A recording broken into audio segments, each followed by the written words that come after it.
남편과 사별 후 처음 맞게 된 밤, 그의 따뜻한 손보다 더 깊게 느껴지는 것에서 온몸이 떨렸다. 우리 두 사람은 공통점이 있었습니다. 바로 각자의 배우자를 잃었다는 것이었죠. 서로의 자리에서 느끼는 외로움을 우리는 느낄 수 있었습니다. 우리는 각자의 자리에서 서로 슬퍼했고 위로가 필요했어요. 그리고 우리 둘은 이렇게 만나 서로를 어루만지며 위로했습니다. 하지만 그가 갑자기 사라졌고 저는 영문을 모른 채 그가 돌아오기만을 기다렸죠. 그러고 또 며칠 후 그는 돌아왔고 초췌한 몰골로 저를 바라보며 이렇게 얘기하는데 저는 어떻게 해야 할까요?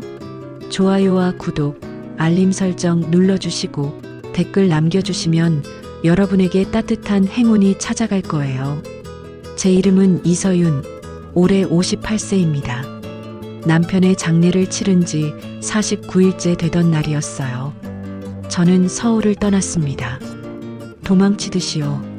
32년을 함께 살았던 사람이 없는 집에 혼자 있을 수가 없었거든요. 매일 밤 그 사람이 앉던 소파를 바라보고 있으면 가슴이 답답해서 숨을 쉴 수가 없었습니다. 그래서 가방 하나만 들고 무작정 기차를 탔죠. 강원도 평창까지 가는 길, 창밖으로 보이는 산들이 점점 높아질수록 마음이 조금씩 편해지는 것 같았어요. 아무도 저를 모르는 곳, 그 사람과의 추억이 없는 곳으로 가고 싶었거든요. 인터넷에서 대충 찾아본 민박집 하나. 전화를 걸었을 때 나온 목소리가 참 낮고 조용했습니다. 안녕하세요. 민박 예약하고 싶은데요. 며칠 머무실 예정이신가요? 아직 모르겠어요. 일주일 정도? 전화 너머로 잠깐 침묵이 흘렀어요. 그러더니 그분이 조용히 말했습니다. 괜찮습니다. 언제든 오세요. 민박집에 도착했을 때 문을 열어준 분이 바로 그 목소리의 주인이었어요. 정태원이라고 자기소개를 하더군요. 64세라고 했는데 생각보다 키가 크고 어깨가 넓었습니다. 하지만 눈빛이 참 조용했어요. 마치 오래된 연못 같은 느낌이었죠. 이서윤입니다. 잘 부탁드려요. 네, 이쪽으로 오세요. 태원 씨가 안내해준 방은 생각보다 깔끔했습니다. 하지만 뭔가 이상했어요. 민박집 치고는 너무 조용하고 다른 손님들 기척이 전혀 느껴지지 않았거든요. 다른 손님들은 안 계세요? 요즘은 많이 오지 않아요. 태원 씨의 대답이 짧았어요. 더 묻고 싶었지만 왠지 물어보면 안 될 것 같은 분위기였습니다. 방에 짐을 풀고 나서 창문을 열었을 때 찬바람이 확 들어왔어요. 11월 초의 강원도는 서울보다 훨씬 추웠습니다. 하지만 그 차가운 공기가 오히려 좋았어요. 가슴속 답답함이 조금이나마 뚫리는 것 같았거든요. 저녁 때가 되니 태원 씨가 문을 두드렸습니다. 식사 어떻게 하실 건가요? 근처에 식당이 몇 개 있긴 한데. 아, 괜찮아요. 편의점에서 뭐라도 사 먹을게요. 그럴 필요 없어요. 제가 간단히라도 차려드릴게요. 사실 혼자 밥 먹는 게 무서워서 편의점 도시락으로 때우려던 참이었는데 태원 씨의 제안이 고마웠습니다. 거실로 나가니 이미 밥상이 차려져 있었어요. 된장찌개, 김치, 계란말이. 정말 소박한 밥상이었지만 뭔가 정성이 느껴졌습니다. 감사해요.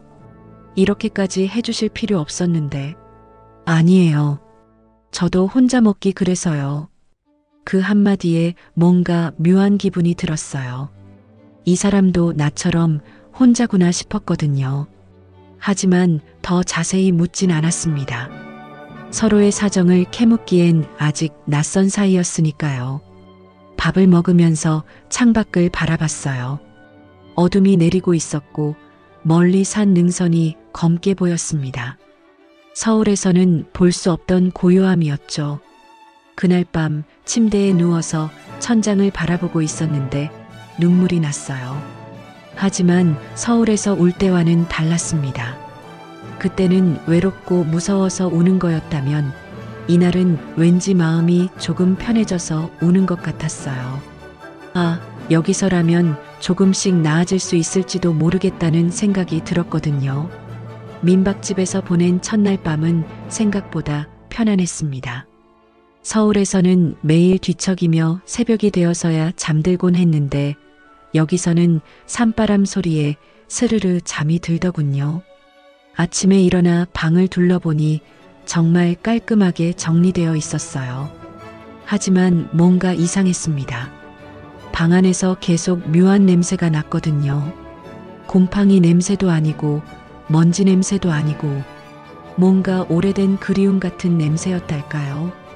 태원 씨가 아침 식사를 차려주셨는데 밥을 먹으면서 물어봤어요. 이 방 원래 누가 쓰던 방인가요? 아, 그냥 손님 방이에요. 대답이 조금 어색했습니다. 뭔가 숨기는 게 있는 것 같았지만 더 묻지는 않았어요.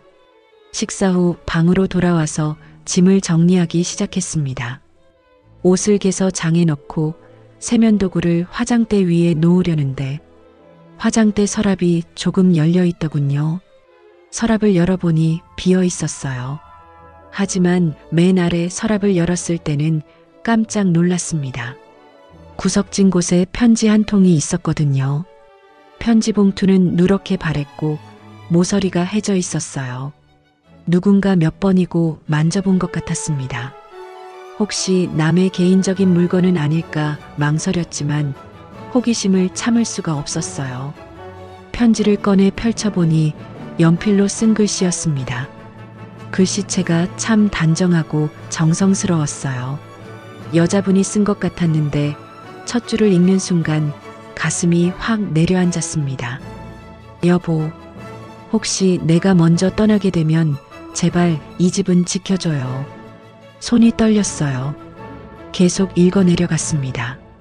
우리 처음 만난 곳이 여기잖아. 나는 이 집이 당신 같았거든. 따뜻하고 든든하고 여기 있으면 안전한 것 같았어. 그러니까 여기 당신이 있어줘요. 내가 없어도. 편지 뒷면에는 더 작은 글씨로 이렇게 적혀 있었습니다. 태원아, 사랑해. 미안해. 그 순간 모든 게 이해됐어요. 왜 태원 씨가 그렇게 조용한 눈빛을 하고 있었는지, 왜 이 집에 다른 손님이 없는지, 왜 방에서 이런 슬픈 냄새가 나는지. 편지를 다시 접어서 원래 자리에 넣어두었습니다. 남의 아픈 추억을 건드리고 싶지 않았거든요. 하지만 마음이 복잡했어요. 그 여자분이 얼마나 태원 씨를 사랑했을까 생각하니까 가슴이 먹먹해졌습니다. 그리고 동시에 남편 생각이 났어요. 남편도 저를 그렇게 사랑해줬는데 저는 제대로 표현하지 못했던 것 같아서요. 점심때가 되어 거실로 나갔는데 태원 씨가 혼자 밥을 드시고 계시더군요. 제가 나타나자 깜짝 놀라는 표정을 지었어요. 아, 드세요. 제 것도 있어요. 고맙습니다. 그런데 말을 하다가 멈췄어요. 편지 이야기를 해야 할까 말까 고민이 됐거든요. 뭔가요? 아니에요. 그냥 이 집이 참 따뜻한 것 같아서요. 태원 씨가 조용히 웃었습니다. 하지만 그 웃음 속에 깊은 슬픔이 숨어 있는 것 같았어요. 그날 오후 혼자 방에 앉아 창밖을 바라보면서 생각했습니다. 이 집에는 아직 떠나보내지 못한 사람이 살고 있구나.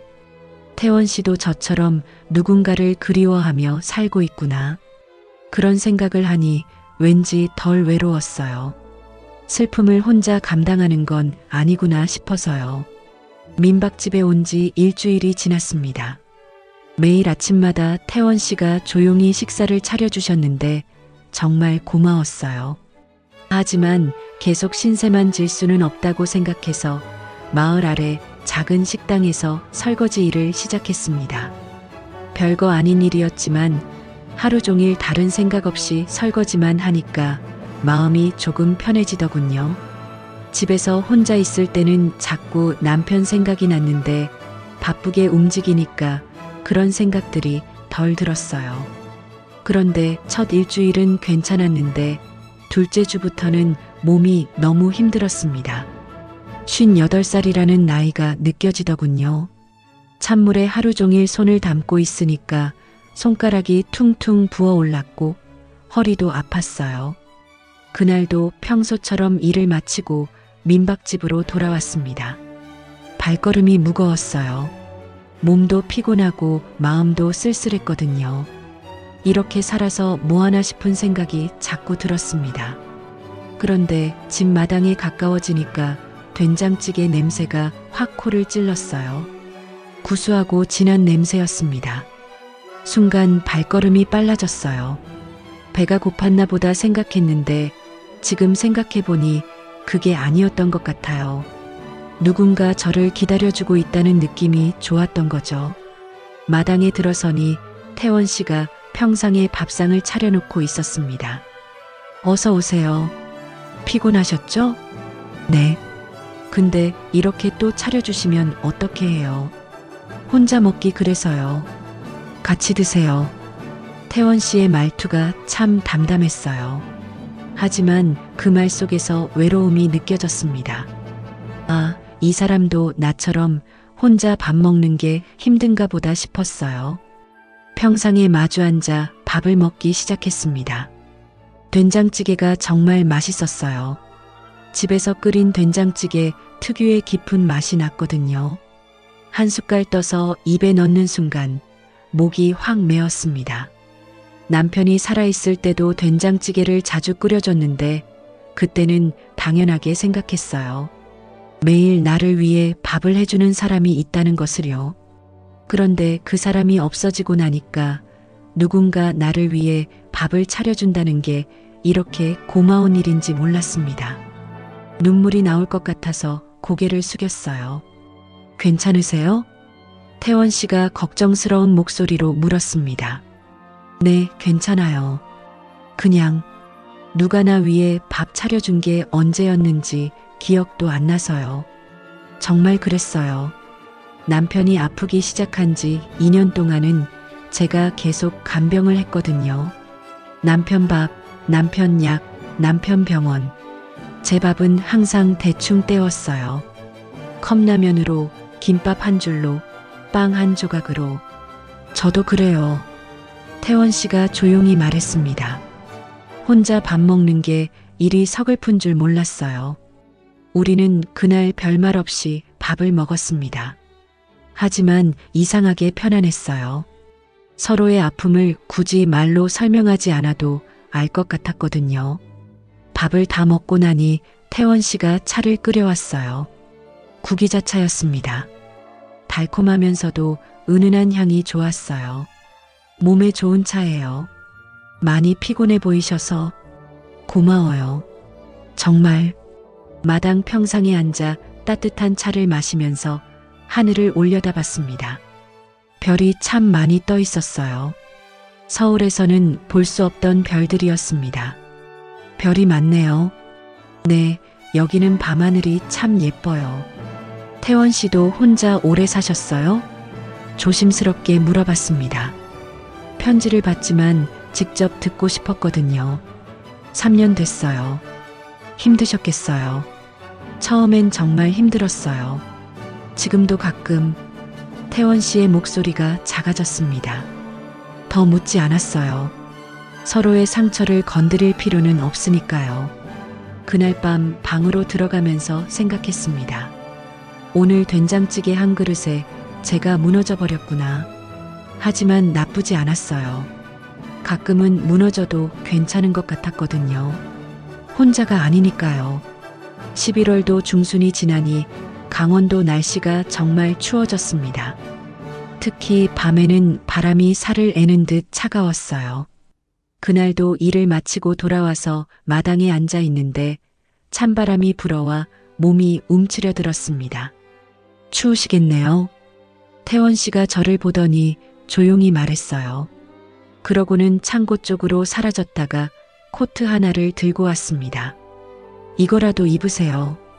코트를 받아들면서 깜짝 놀랐어요. 여성용 코트였거든요. 베이지색의 부드러운 소재로 된 참 우아한 코트였습니다. 하지만 입어도 되는 건지 망설여졌어요. 괜찮아요? 네, 입으세요. 태원 씨의 표정이 조금 어색해 보였지만 추위에 떨고 있는 저를 그냥 둘 수는 없었나 봐요. 코트를 걸치는 순간 희미한 향수 냄새가 났어요. 플로럴 계열의 부드럽고 따뜻한 향이었습니다. 그 향을 맡는 순간 왠지 가슴이 먹먹해졌어요. 이 코트, 그분 거죠? 조심스럽게 물어봤습니다. 태원 씨가 놀란 듯 저를 바라보더니 천천히 고개를 끄덕였어요. 향수 냄새가 아직 남아있네요. 따뜻한 사람이었나 봐요. 정말 그랬어요.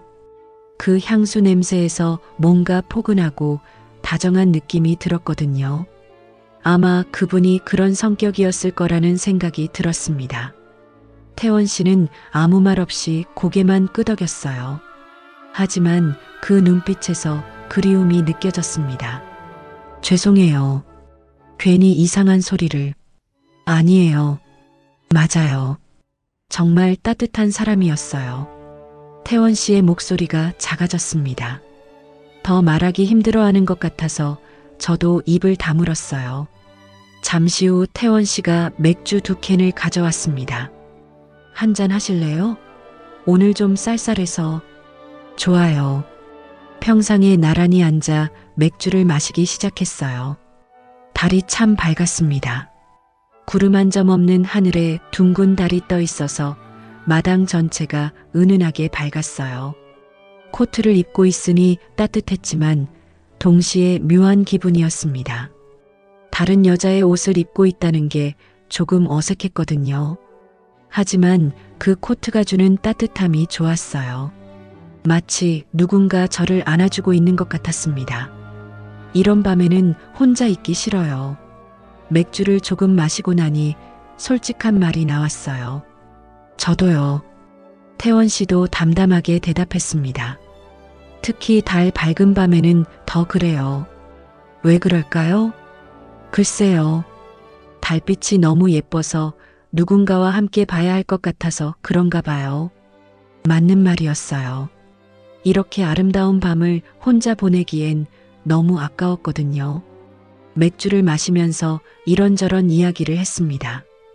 태원 씨의 어린 시절 이야기, 제가 서울에서 살던 이야기, 깊은 얘기는 아니었지만 편안했어요.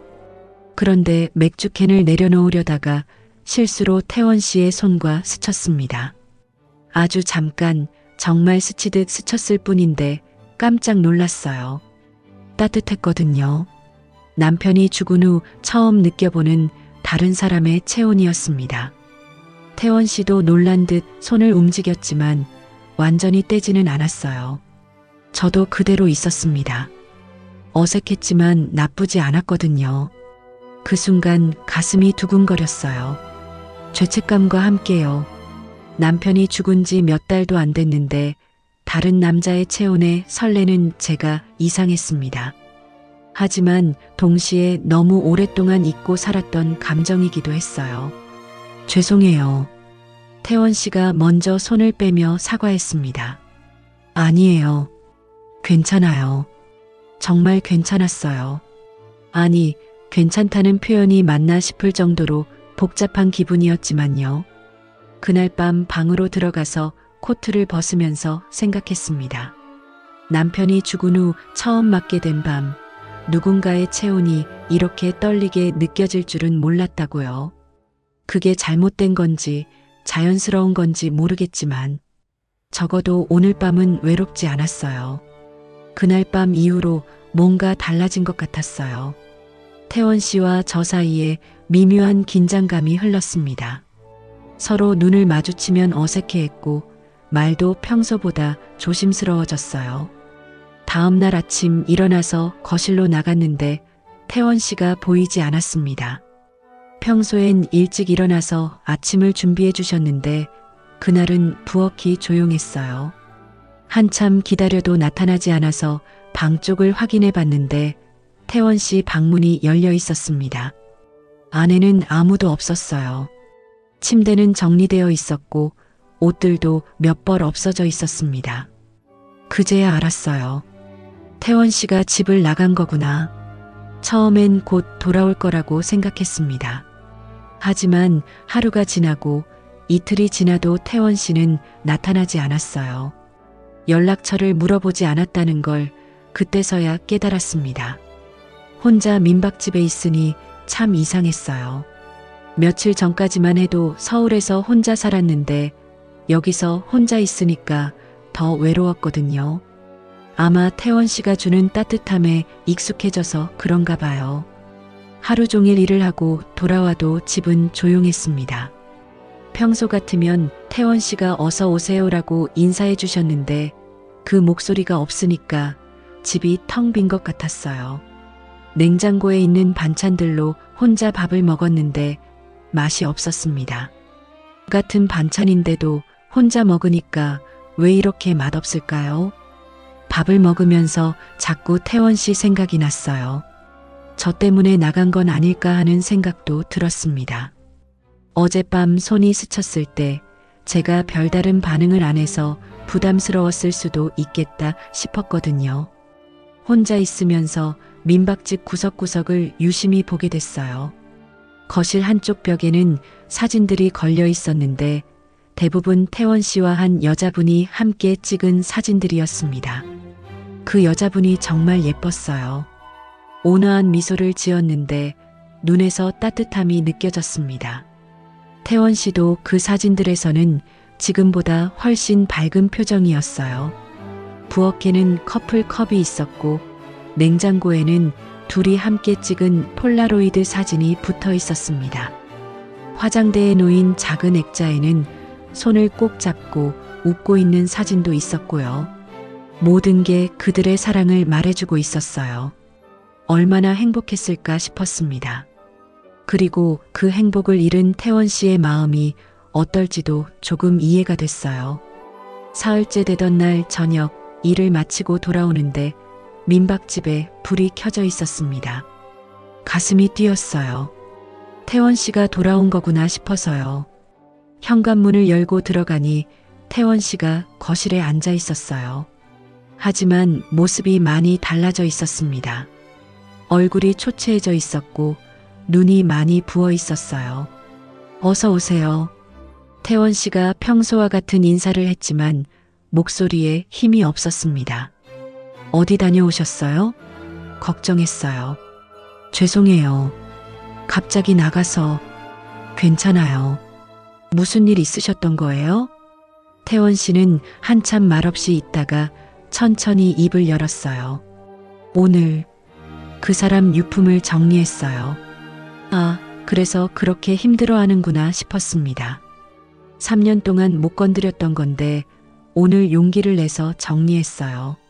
옷이며 화장품이며 편지들까지. 태원 씨의 목소리가 떨렸어요. 집을 떠날까도 했는데 아직은 모르겠어요. 여기 있으면 자꾸 그 사람 생각이 나서 힘들지만 떠나면 정말 끝인 것 같아서요.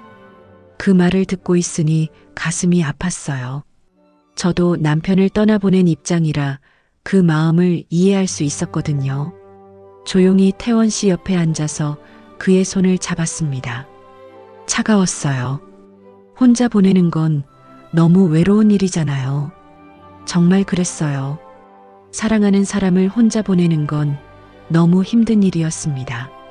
저도 그랬거든요. 남편 보내고 나서 혼자 있기가 너무 무서웠어요. 그래서 여기까지 도망 온 거고요. 태원 씨가 저를 바라봤어요. 그 눈빛에서 깊은 슬픔과 함께 고마움도 느껴졌습니다. 같이 있어도 될까요? 조금만요. 네, 그래요. 그날 밤 우리는 아무 말 없이 거실에서 차를 마셨습니다.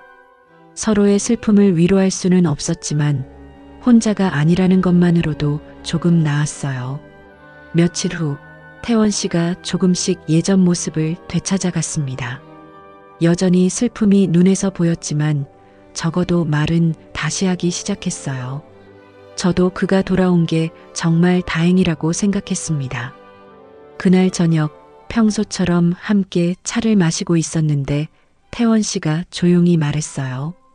서윤 씨도 많이 힘드셨겠어요. 혼자 감당하기엔. 괜찮아요. 이제 많이 나아졌어요. 거짓말이었습니다.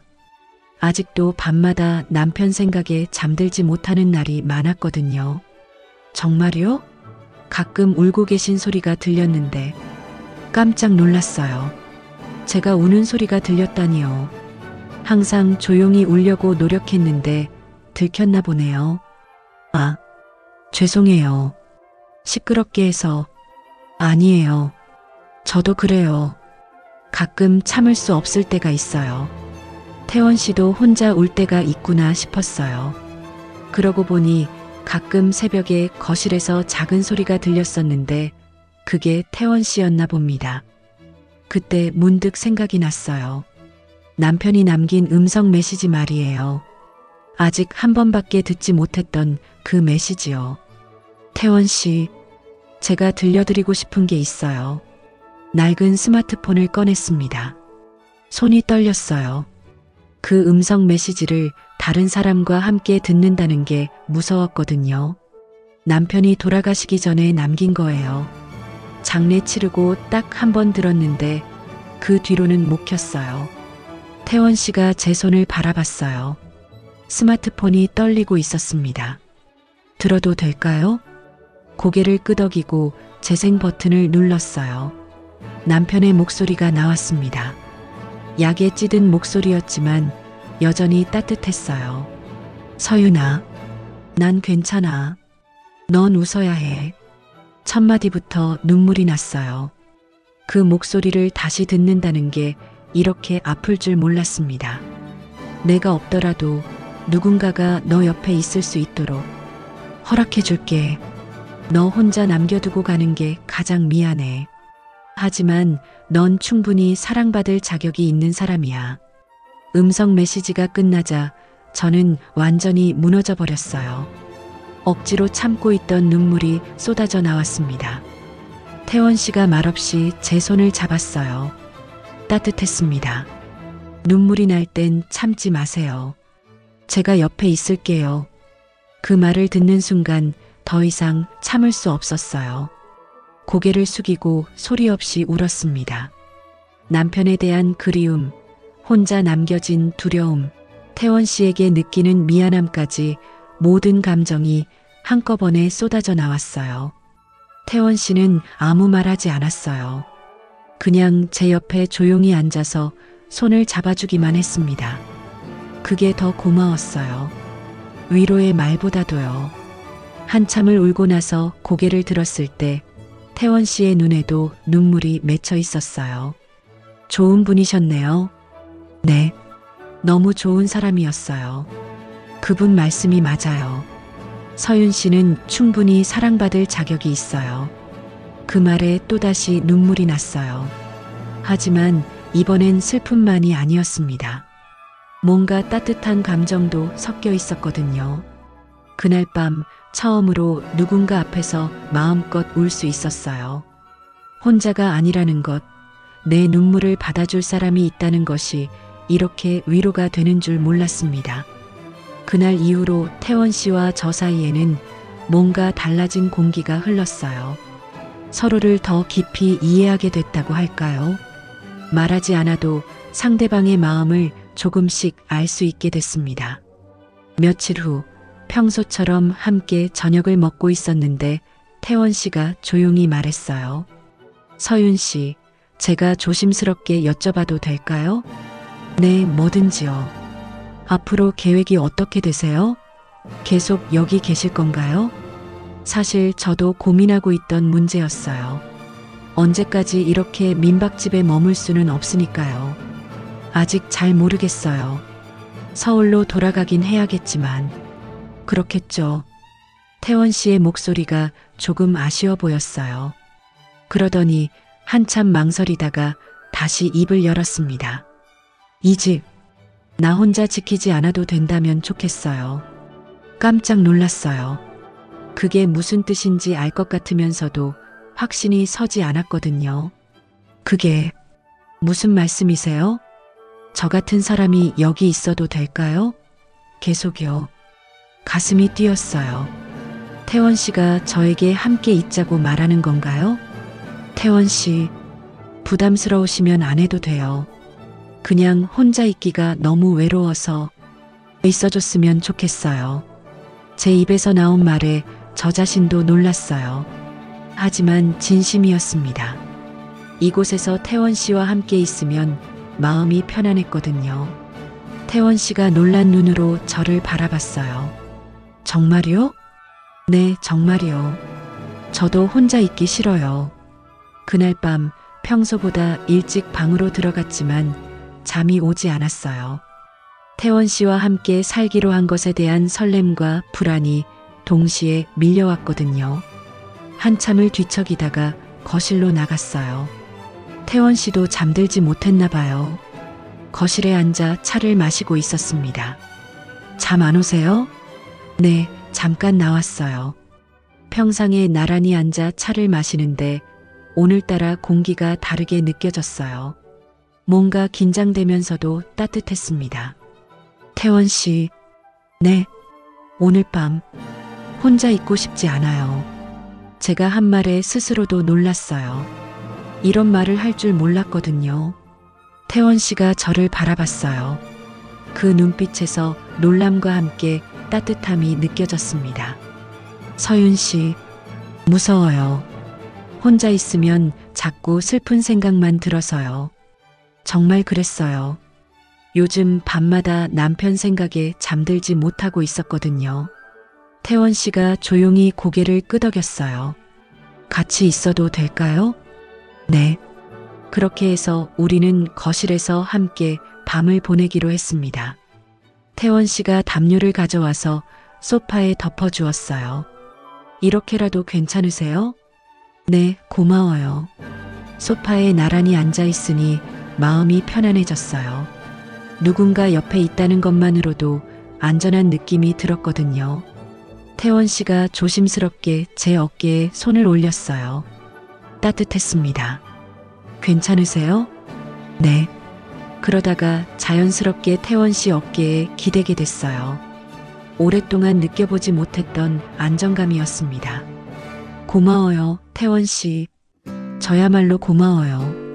그날 밤 처음으로 진심으로 안심하고 잠들 수 있었어요. 누군가 제 곁에서 지켜주고 있다는 느낌이 이렇게 따뜻할 줄 몰랐습니다. 태원 씨의 체온이 전해져 오는 게 그 어떤 것보다도 위로가 됐어요. 11월 말이 되니 민박집 마당에는 저희가 함께 심은 배추가 제법 자라 있었어요. 처음엔 제대로 클지 걱정했는데 매일 정성스럽게 물을 주고 돌봐주니까 이렇게 싱싱하게 자라더군요. 이제 김장할 때가 됐네요. 태원 씨가 배추를 만져보며 말했어요. 김장이요? 저 그런 거 잘 못해요. 괜찮아요. 제가 가르쳐 드릴게요. 태원 씨와 함께 장을 보러 갔습니다. 고춧가루, 젓갈, 마늘, 김장에 필요한 재료들을 하나하나 고르면서 마치 진짜 부부가 된 것 같은 기분이 들었어요. 김장하는 날 마당에서 큰 대야에 배추를 절이는 모습을 보니 옛날 어머니 생각이 났습니다. 어렸을 때는 김장이 그저 번거로운 일이라고 생각했는데 지금 해보니 이런 정성이 필요한 일이었구나 싶었어요. 이렇게 하는 거예요. 태원 씨가 제 손을 잡고 김치 양념을 버무리는 법을 가르쳐 줬어요.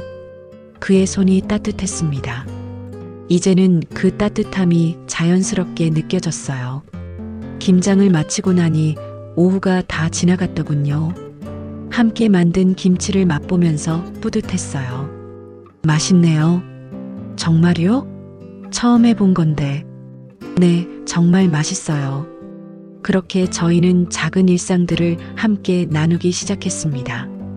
빨래를 함께 널고 마당을 함께 쓸고 저녁 산책도 함께 나갔어요.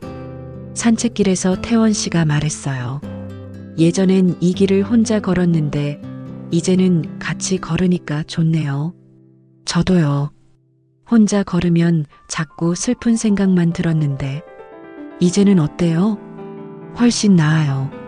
정말 그랬어요. 태원 씨와 함께 있으니까 마음이 많이 편해졌거든요. 어느 날 저녁 평상에 앉아 차를 마시고 있는데 문득 걱정이 들었어요. 태원 씨, 네, 정말 괜찮으세요? 저 같은 사람과 이렇게 늦게 시작해도 58살이라는 나이가 걸렸어요.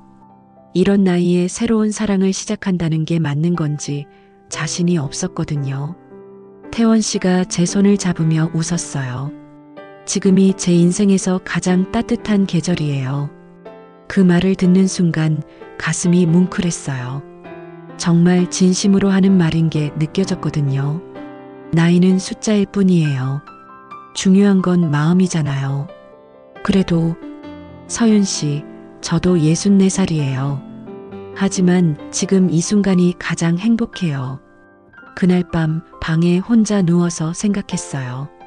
남편이 죽은 후 처음 맞게 된 밤, 태원 씨의 손이 스쳤을 때 느꼈던 그 떨림이 무엇이었는지 이제야 알 것 같았습니다. 그건 단순한 외로움이나 그리움이 아니었어요. 다시 살아보고 싶다는 마음이었습니다. 누군가를 사랑하고 누군가에게 사랑받으며 살고 싶다는 간절한 마음이었던 거죠. 나이가 들어서 시작하는 사랑이 늦은 건 아니구나 싶었어요. 오히려 인생의 아픔을 겪고 난 후에 만나는 사랑이기에 더 소중하고 깊은 것 같았습니다. 창밖으로 보이는 겨울 하늘을 바라보면서 다짐했어요. 이제 정말 새로운 인생을 시작해보자고. 늦었다고 생각하지 말고 지금부터라도 행복하게 살아보자고요.